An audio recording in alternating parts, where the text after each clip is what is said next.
Ya Nabi, salam alaika.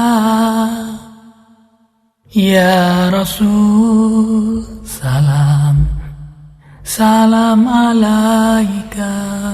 Kita baca hadis yang ke-49. Bismillahirrahmanirrahim.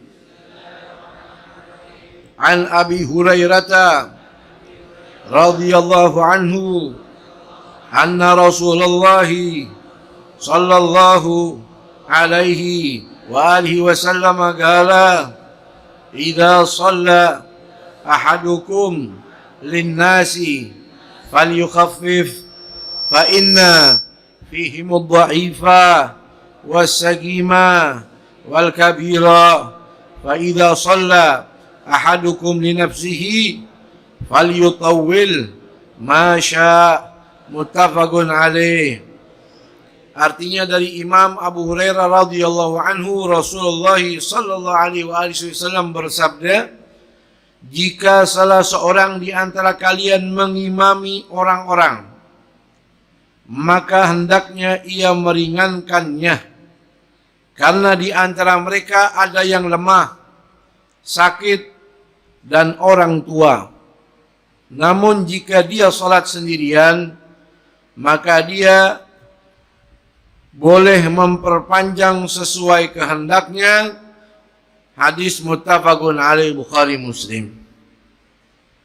Berkatalah Sayyidil Habib Umar bin Muhammad bin Saleh bin Hafid dalam rangkuman kitab Kutuful Falihin, atalallahu umrahu fi sihatin wa lutfin wa afiyah, panjang umurnya, sehat badannya, dan Allah jadikan kita orang-orang yang dicintainya di dunia akhirat.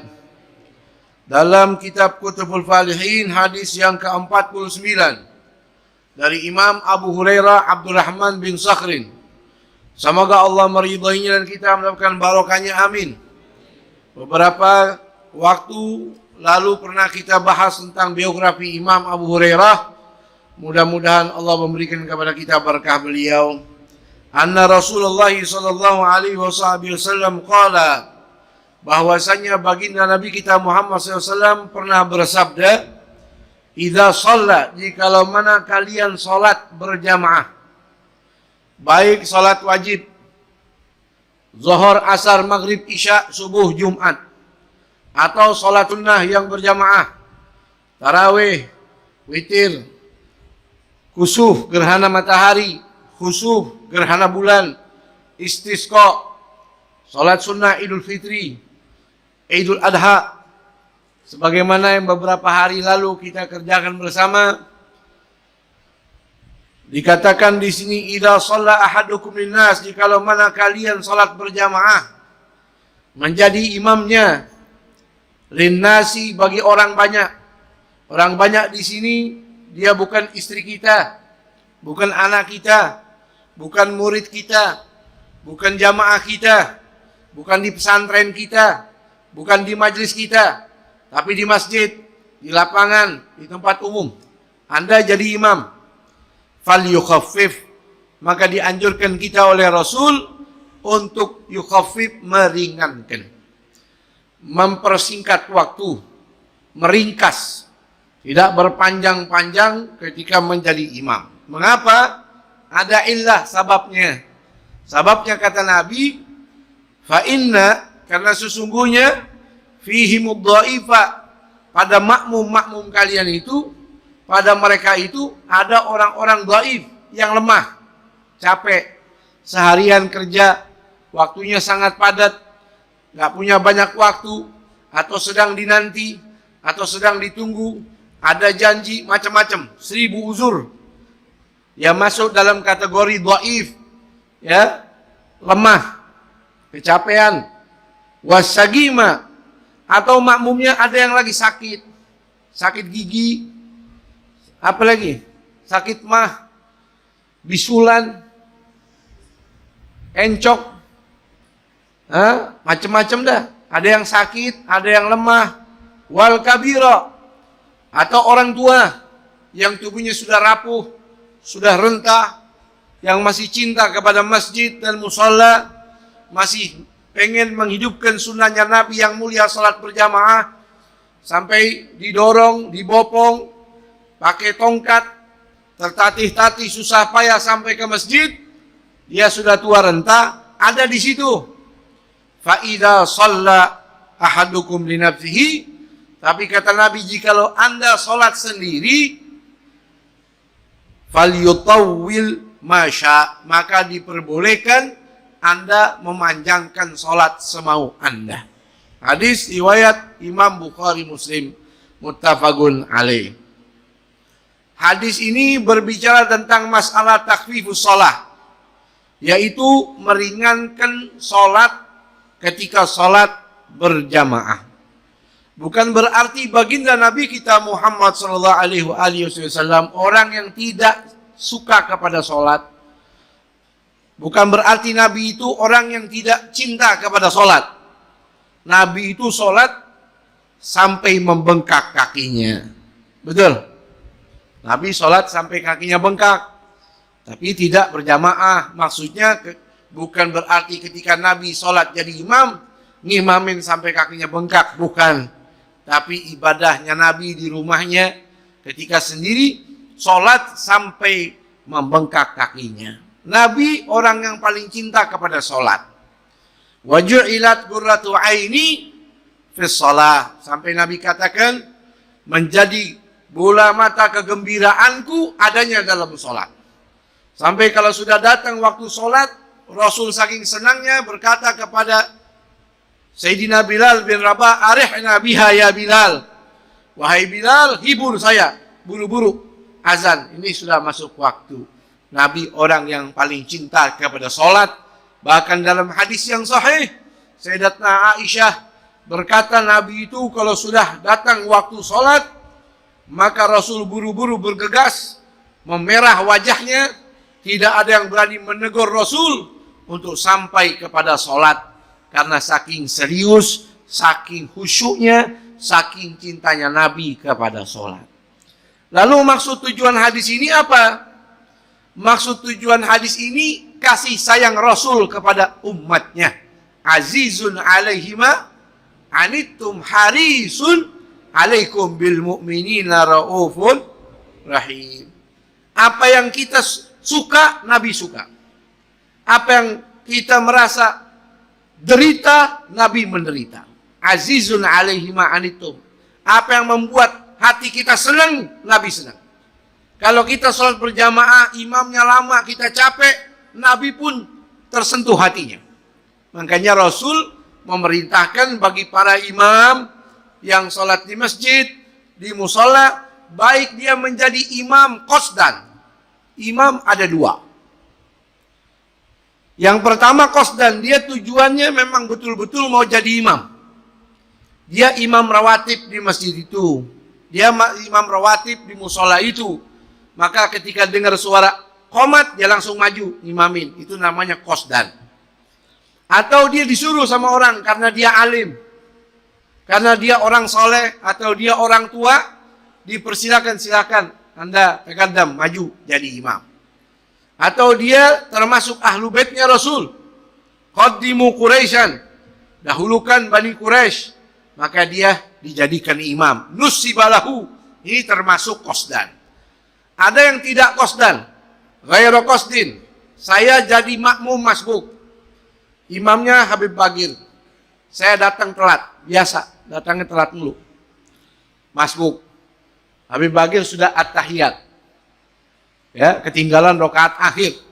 At-tahiyatu mubarakatuh salawatu thayyibatu lillah. Saya datang, maka saya langsung ikut sholat jadi makmumnya Habib Bagir. Betul? Idza adraktum wa ma adraktum fasallu wa ma fatakum fa'timu, kata Nabi. Kalau antum datang pergi ke masjid, di sana sudah sholat, ikut sholat langsung. Maka sisanya sempurnakan kalau kamu jadi makmum yang masbuk. Wala ta'tuha wa antum tas'un. Lalu kata Nabi, jangan sekali-kali kalian pergi ke sholat lari-lari, tergesa-gesa, ngos-ngosan, sehingga nggak jadi khusyuk. Saya jadi makmum masbuk, Habib Bagir sudah tahiyat. Setelah Assalamualaikum Habib Bagir, maka saya langsung melanjutkan untuk sholat tersebut. Contoh sholat maghrib, maka rakaat pertama bagi saya terhitung setelah saya lepas dari ikatan jadi makmumnya imam tadi, Habib Bagir. Betul. Ketika saya berdiri, ada yang colek pundak saya. Ada yang sentuh pundak saya, biasa kalau orang mau jadi makmum colek. Ya. Tanda kalau dia memilih kita jadi imam.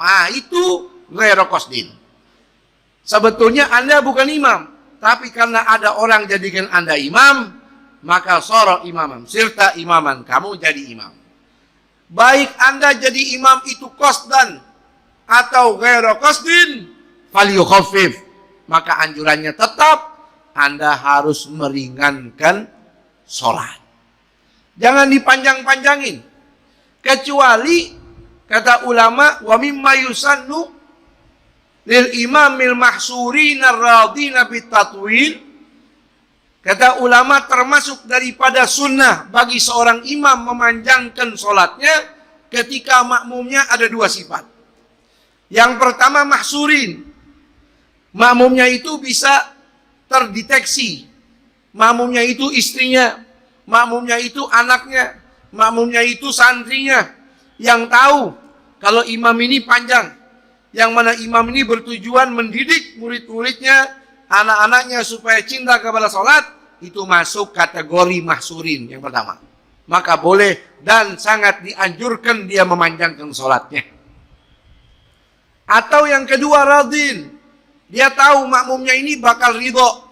Nggak ada orang tua. Nggak ada ibu-ibu yang bawa anak. Dia tahu makmumnya murid-muridnya. Bukan pekerja. Bukan petani. Yang kecapean. Enggak, dia tahu makmumnya ini orang-orang sehat. Muridnya, keluarganya. Mereka rela kalau saya panjangin. Maka disunnahkan dia untuk memanjangkan. Panjang daripada sholat ada dua. Ada nutqan, ada dhannan. Kata Imam Ibnu Hajar, panjang yang dimaksud nutqan, bacaannya. Kata Imam Ramli, dhannan, dugaan. Ini kurang lebih panjang. Yang dimaksud panjang di sini mengikuti apa yang diperintah oleh baginda Nabi kita Muhammad SAW. Apa yang dicontoh oleh baginda Rasul itu dirangkum sama ulama kita. Imam Ghazali, Muhammad bin Hamid, Abi Hamid Muhammad Al-Ghazali merangkum tuh bacaan solat-solat surat yang dibaca oleh baginda Rasul SAW. Dari situ terukur mana solat yang panjang, mana solat yang pendek. Sehingga disunnahkan mengatur aturan bacaan solat surat dalam solat. Ada 3 mufassalat. Yang pertama disunnahkan seorang imam mengatur bacaannya dengan atwalul mufassal. Bacaan surat-surat yang panjang. Yaitu dari surat Al-Hujurat sampai Amma Yatasa'alun. Kalau Anda tahu makmum Anda ridho, makmum Anda mahsurin, silakan Anda baca surat-surat yang panjang mufassalat dari surat Al-Hujurat sampai Amma Yatasa'alun. Seorang imam boleh memilih. Salatnya salat apa? 2 salat. Salat subuh sama salat zuhur. Suratnya Al-Hujurat sampai Amma Yatasa'alun, tinggal pilih surat yang mana. Salatnya subuh, zuhur. Atwalul atau tulul mufassal. Yang kedua ausatul mufassal, pertengahan. Dari surat Amma Yatasa'alun sampai wadduha. Pilih surat yang mana saja. Ya, wasyamsi wa duhaha, atau wal-laili idza yaghsha, atau was-sama'i wat-tariq, atau wal fajr, atau idza syamsu kuwirat. Pilih dari amma sampai wadduha. Untuk salat apa? Untuk 2 salat. Salat asar sama salat isya. Yang ketiga qisarul mufassal. Bacaan surat-surat pendek khusus untuk salat maghrib. Yaitu dari wadduha sampai an-nas. Kata ulama yang lain, kuliah sama kulhu. Nah itu tuh bacaan kita tuh. Surat yang paling ngetren. Anak kecil semua hafal. Kenapa? Imamnya bacanya itu mulu. Bapaknya bacanya itu mulu. Kuliah mukulhu, kuliah mukulhu, kuliah begitu. Kenapa? Ini qisarul mufassal. Bacaan surat pendek. Sebetulnya itu dibaca untuk sholat maghrib. Jadi imam afdalnya dia baca wadduha sampai An-Nas, boleh dia pilih surat mana saja ketika sholat maghrib. Ini bacaan yang ada pada sholat-sholat wajib yang dibaca oleh baginda Nabi kita Muhammad sallallahu alaihi wasallam. Di luar itu memang ada surat-surat tertentu. Ada riwayat Nabi pernah ngimamin baca surat Al-A'raf dalam 2 rakaat. Rakaat pertama setengah surat, rakaat kedua setengah suratnya dihabisin. Itu memang ada riwayatnya seperti itu. Nabi baca surat yang panjang, tapi lengkap dari awal sampai akhir. Yang belum ditemukan ketika Nabi baca potongan-potongan ayat. Beberapa masjid banyak imam yang suaranya bagus, Masya Allah, membaca beberapa potongan-potongan ayat, itu tidak salah. Dia tetap mendapatkan fadilah sunnah membaca ayat-ayat Al-Quran. Tapi tidak afdol. Yang afdol itu baca dari awal sampai akhir surat. Kalau dipotong-potong, khawatirnya maknanya nggak nyambung. Makanya jarang ulama-ulama kita yang ahli fikih memotong-motong ayat. Kalau mau baca, baca. Kalau mau tidak, baca yang pendek. Pernah Rasul baca surat panjang, tapi dipotong di tengah-tengah ketika mendengar suara anak kecil nangis. Dalam riwayat yang sahih ketika Rasul sallallahu alaihi mengimami sholat subuh. Nabi kalau ngimamin sholat subuh baca ayat Al-Quran 2 lembar, kurang lebih. Pada suatu hari Nabi membaca surat yang panjang, yang ukurannya kurang lebih 2 lembar, tiba-tiba di tengah-tengah bacaannya Nabi mendengar suara anak yang menangis, maka Nabi langsung memberhentikan surat itu, melanjutkan dengan Qul huwallahu ahad. Fata'ajjaba ashabahu minhu, maka sahabat pada bingung. Setelah selesai sholat mereka tanya, wahai Rasulullah, kok tumben-tumbenan baca ayat sepotong-sepotong? Nah, ini ada illah, ada uzur. Apa kata Nabi kita Muhammad SAW? Sami'tu tifla yunadi ummahu bibukaihi farahimtu tifla wa ummah. Tadi saya lagi sholat, mendengar tangisan anak yang memanggil ibunya, maka saya ringkas sholat saya karena kesian kepada anak dan ibunya. Tuh, rahmatnya baginda Nabi kita Muhammad SAW. Nah, di situ Nabi memotong ayat yang panjang tapi ditutup dengan surat yang lengkap, yaitu Qul huwallahu ahad. Sehingga boleh. Contoh kalau kita sholat tobat. Sholat tobat setelah waladhdallin amin, kita membaca potongan-potongan ayat yang meminta ampunan kepada Allah Subhanahu wa taala. Wa man ya'mal su'an aw yadhlim nafsahu thumma yastaghfirillaha yajidillaha ghafurar rahima. Kita baca astaghfirullahaladzim, astaghfirullahaladzim, astaghfirullahaladzim. Baru setelah itu lanjutkan dengan surat Qul huwallahu ahad, Allahus samad, lam yalid, wa lam yulad, wa lam yakul lahu kufuwan ahad. Ya. Jadi boleh dipotong tapi dilanjut dengan surat yang lengkap. Kembali kita masalah mufassalat, pembagian surat-surat tadi ada tulul mufassal, bacaan yang panjang yaitu salat subuh dan zuhur. Ausatul mufassal, standar tengah-tengah, yaitu sholat asar sama sholat isya. Qisarul mufassal, surat-surat yang pendek, yaitu pada sholat maghrib, antara wadduha sampai qul a'udzu birabbin nas. Ada lagi beberapa riwayat yang Nabi memilih beberapa malam tertentu dengan surat-surat khusus. Contohnya yaitu malam Jumat. Nabi kalau jadi imam pada sholat isya malam Jumat, Nabi selalu membaca surat Jum'ah dan Al-Munafikun. Salat Jum'ah sama Munafikun. Salat subuh hari Jumat Nabi selalu baca surat As-Sajdah dan surat Ad-Dahr. Selalu. Kalau Nabi jadi imam ketika salat Jumatnya, Nabi membaca Sabbihisma sama Hal Ataka. Kata ulama, kalau Anda jadi imam pada malam Jumat, salat Isya atau subuh Jumat atau sholat Jumat, surat-surat yang dibaca oleh Nabi, silakan Anda baca walaupun makmumnya tidak senang. Wa in lam yardal makmumi, walaupun makmumnya nggak rela, ini imam panjang benar, biarin. Karena Nabi tidak pernah meninggalkan surat-surat tersebut yang selalu dibaca pada Isya malam Jumat, yaitu surat Jum'ah sama Munafikun, subuh Jumat surat As-Sajdah sama Ad-Dahr, dan sholat Jumatnya Nabi baca Sabbihisma dan Hal Ataka. Makanya kadang-kala juga bingung. Kalau ada khatib Jumat khutbahnya panjang, ketika ngimamin sholat baca Wadduha. Yang lebih parah lagi kuliah sama kulhu. Pernah dapetin nggak? Alhamdulillah pernah. Saya tegur. Alhamdulillah bisa nerima. Ya, ini nggak benar nih kuliah sama kulhu. Bukan haram, tapi nggak pantas. Khutbahnya panjang, pas ngimamin kuliah sama kulhu.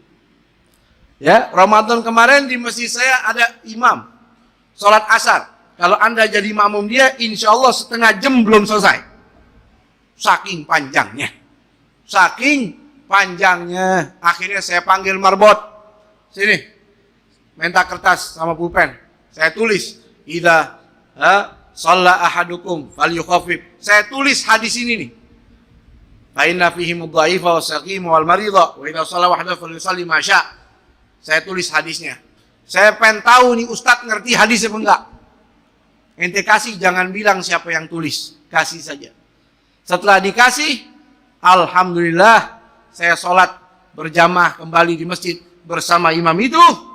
Dia langsung meringankan sholatnya, nggak pernah panjang lagi. Akhirnya dia tahu, ini yang tulis Habib. Dia tahu, ini yang tulis Habib nih. Akhirnya minta maaf. Saya lagi terbawa, tenggelam dalam kekhusyuan. Oh bagus, ntar di rumah aja. Tapi alhamdulillah itulah ciri orang berilmu. Kalau ditegur dia senang. Kalau dinasihatin dia terima. Berbeda dengan orang yang keras kepala.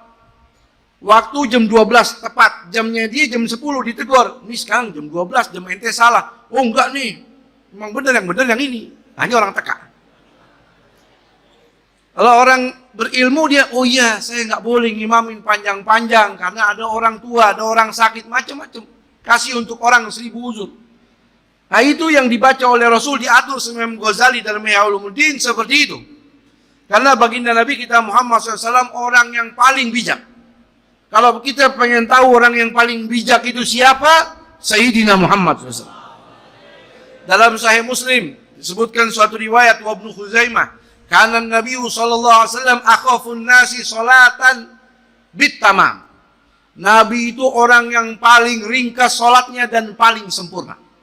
Bahkan Imam Anas bin Malik sumpah demi Allah, ma shallaitu wara'a ahadin akhaffa wala atamma min salati Rasulillah SAW. Kata Anas bin Malik, saya demi Allah sumpah nggak pernah jadi makmum siapapun melebihi ringkas dan sempurnanya imam daripada imamnya Rasulullah SAW. Saya selalu jadi makmumnya Rasul. Rasul itu sholatnya paling ringan, paling ringkas, nggak panjang-panjang. Ya, itu Rasul sallallahu alaihi wasallam. Bahkan dalam riwayat ketika Sayyidina Mu'adz bin Jabal mengimamin, lalu memanjangkan sholatnya. Setelah selesai, sahabat datang kepada Rasul, mengeluh. Rasul panggil itu Mu'adz bin Jabal, sahabat yang dekat, yang sangat mulia, diingati oleh Rasul dengan kalimat afattanun anta ya Mu'adz, afattanun anta ya Mu'adz, 3 kali. Apakah kamu cari-cari masalah wahai Mu'adz?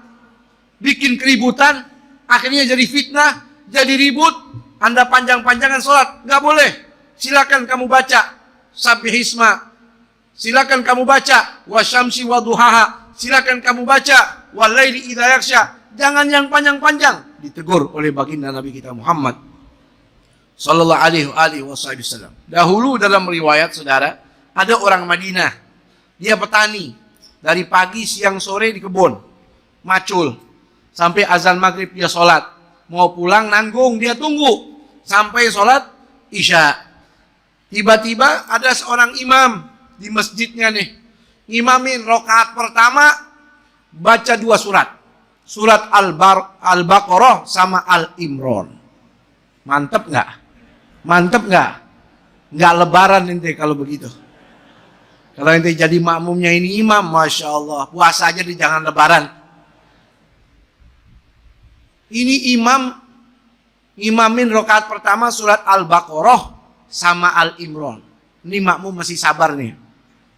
Yang petani ini kerja macul, jadi makmumnya masih sabar. Akhirnya ketemu juga ruku. Allahu Akbar. Hatinya udah senang. Nggak tahu rukunya, bacaan rukunya, panjangnya sama seperti baca Al-Baqarah sama Al-Imran. Enak nggak? Jadi subhanallahil azim bihamdi, subhanallahil azim bihamdi, subhanallah, berapa ribuan nggak tahu deh. Akhirnya dia tidur di sholat. Falamma staiqadha jaa ila Rasulillah SAW. Ketika dia bangun, dia lari langsung ke rumah Nabi. Udah dah ini, saya mau laporin langsung ke Rasulullah. Nggak bener nih begini. Wahai Rasulullah, nih fulan bin fulan ini salatnya Al-Baqarah amal Imran, rukunya panjangnya sama. Faghadibar Rasul sallallahu alaihi wasallam, maka Nabi marah, panggil itu orang, kumpulin sahabat. Iyyakum, hati-hati kalian. Antunaffiran nas, jangan bikin orang takut ibadah an taatillah. Wa yufgilha alaihim, jangan kalian bikin mereka itu berat untuk sholat gara-gara kalian ngimamin. Fa idza shallan nas falyukhaffif fa inna minhum al-ajizina wa dzawil hajat. Siapa saja kalian kalau jadi imam, ingat, ringkes, jangan panjang-panjang, karena banyak orang yang capek, banyak orang yang lelah, dan banyak orang yang punya urusan lagi. Nggak boleh panjang-panjang. Dimarahin oleh baginda Nabi kita Muhammad SAW. Bukan sang imam yang diomelin, tapi yang diomelin, dimarahin sama Rasul. Ya, bukan makmum yang dimarahin, tapi seorang imam yang tidak bijaksana. Oleh karena itu, saudara, perlu kita perhatikan. Kecuali idza shalla wahda. Ini ujung hadis ini, kecuali Anda sholat sendiri. Kalau sholat sendiri ya silakan. Sebagaimana para wali-wali, orang-orang saleh, Imamul Haddad setiap malam sholatnya 2 rakaat. Rakaat pertama hatam Quran 1 kali. Rakaat kedua hatam Quran lagi 1 kali. Jadi setiap malam 2 kali hatam Quran. 2 rakaat hatam 2 kali. Sama kayak kita kuliah sama kulhu. Ini nih Habib Abdullah Haddad 2 rakaat hatam Quran, tapi sholat sendiri, sholat sunnah. Jadi kalau sholat sunnah kita panjangin nggak apa-apa. Tapi kalau sholat berjamaah jadi imam, fal yukhaffif, ringankanlah, ringkaslah, jangan berpanjang-panjang, karena makmum itu macam-macam. Orang kalau sakit, sholat kepanjangan pasti nggak khusyuk, betul. Ilahnya ini sebabnya, musababnya Nabi ajarkan begini untuk apa? Supaya kalau kita sholat itu khusyuk. Kalau udah imamnya kepanjangan bisa khusyuk nggak? Belagi lagi sakit gigi, banyak utang. Udah sakit gigi, utangnya banyak. Imamnya baca surat, ya Allah panjang, pakai qiraah lagi. Ya, makmumnya apa dalam hati? Ya Allah, sadar, kasih sadar ya Rob. Kapan nih imam sadar ya Rob? Anda nggak khusyuk tuh. Apapun yang tidak menyebabkan khusyuk jadi makruh. Hazikon, hakinan, sholat nahan kencing, makruh. Nahan buang hajat besar, makruh. Banyak bergerak, makruh. Ya, ngos-ngosan, lari-larian, berjamaah lari-larian, makruh. Nah, segala apapun yang makruh ditinggalkan. Mudah-mudahan sholat-sholat kita diterima oleh Allah, ibadah kita diterima oleh Allah, sholat-sholat kita disempurnakan oleh Allah, dan Allah jadikan kita orang-orang yang bijak di dalam menyikapi segala bentuk kebaikan. Amin. Allahumma amin. Assalamualaikum warahmatullahi wabarakatuh.